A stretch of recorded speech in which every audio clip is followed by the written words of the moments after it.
Hey, Steve Mignani here doing the junkyard crawl at a private stash in the northeast of New England.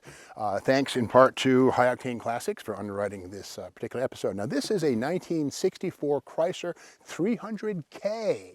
Now we remember, of course, that the letter series Chryslers from 1955 through 65 were known as the Beautiful Brutes. I mean, these were full-size muscle cars. The first one in 1955, dual quads on the 331 Hemi, the first American production car to boast 1 horsepower per cubic inch.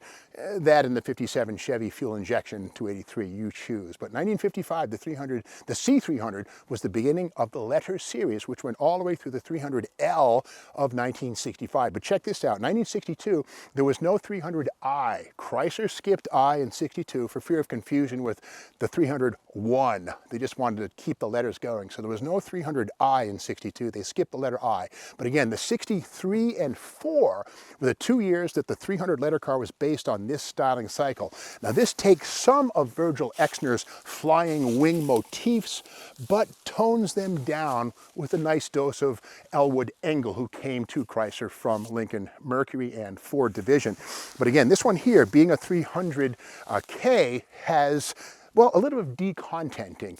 The 300J of 1963 would have had a dual quad engine under the hood, and I can't get this hood open. And again, this car isn't mine, so I'm not going to beat on it, but I can see where somebody has tried to open this hood from both sides, prying on it. Not us, we're not going to pry on this thing. But again, 64, the decontenting began by the 413 engine having a single Carter 4-barrel, so it was no longer the animal. You could still get the 413 long ram for an extra $375. And as a helpful teaching aid, this is a Johan 1964 Chrysler 300 convertible model kit. And on the side of the box, it shows us what that long ram 413 would have looked like. Again, the 4-barrel on each side of the valve cover.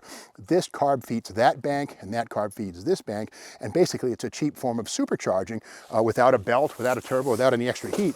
In fact, this kit does show a little more than that. And these right here, these are the long ram manifolds in 1/25th scale. And here are the nice air cleaners that would sit out over the inner fenders on each side. Here are the Carter AFB 4-barrel carburetors. And again, you can learn so much from model cars.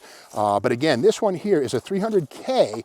And let's take a peek, if we can, to learn if the dual quads are still here. If they were, that was a $375 option for the 413 long ram. And okay, there's no radiator in this one. Yeah, I can see the bottom of a large round air cleaner. We'll catch that in B-roll. But if we look through the grill, again, thankfully the radiator is gone. There's a round air cleaner on top of the intake, which tells us there's a single 4-barrel. Most likely, this is the original 413 single 4-barrel, which would have had 360 horsepower. But again, the decontenting of the letter series began in 64. Well, actually in 62, the 300 Sport arrived, which was a non-letter, basically a Newport with a sporty interior. But again, the 300K was still fairly serious. The wheels are still on this one, so we can't show you the heavy-duty brakes and the front sway bar.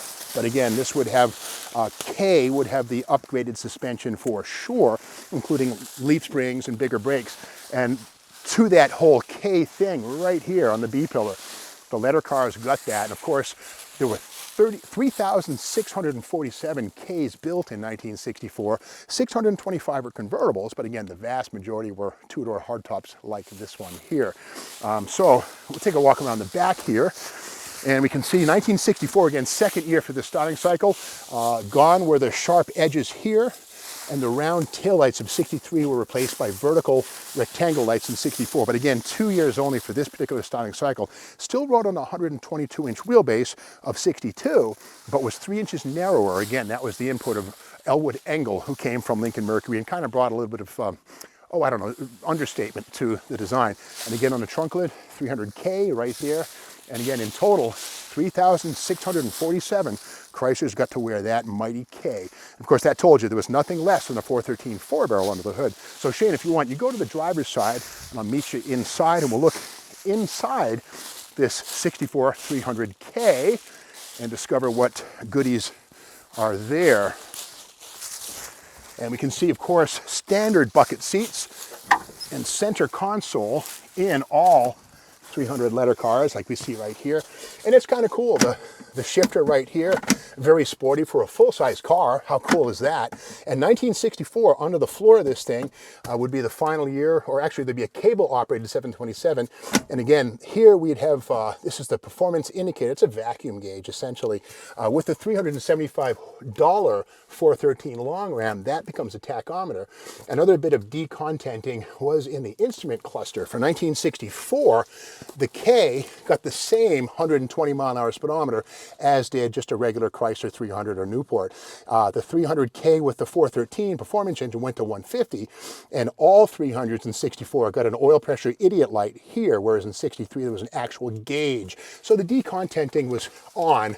If we look at the back seat on this thing, we'll see that 1963 would have had a fold-down armrest on a 300J, but this K, and there's that emblem once again on the speaker grill, the back seat became a one-piece structure. Still had the look of a couple of buckets, but the decontenting was in force. I like to play a little game like what's in the console, so let's open this up. Okay, all right, this is kind of cool. An old ashtray with some filtered cigarettes, kind of cool.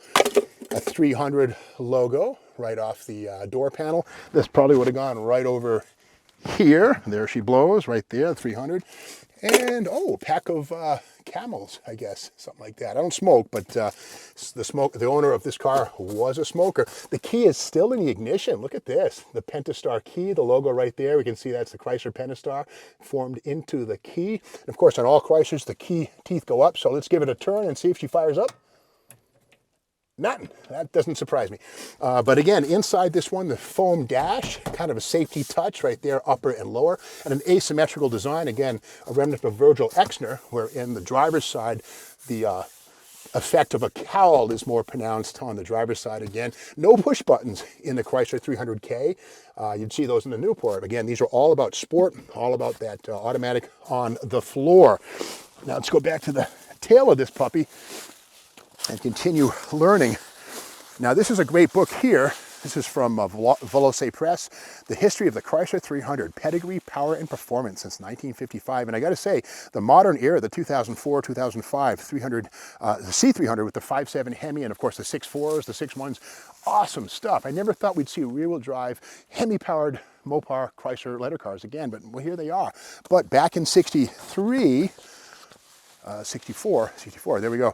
This is what we have right here, and here's the K in full swing, and we see right here details of the 300K instrument panel. Note the speedometer, which reads only to 120 instead of the 300 series traditional 150. So again, the decontenting was on, but just that beautiful Exner trapezoid grille, which is still kind of seen in Ram pickup trucks.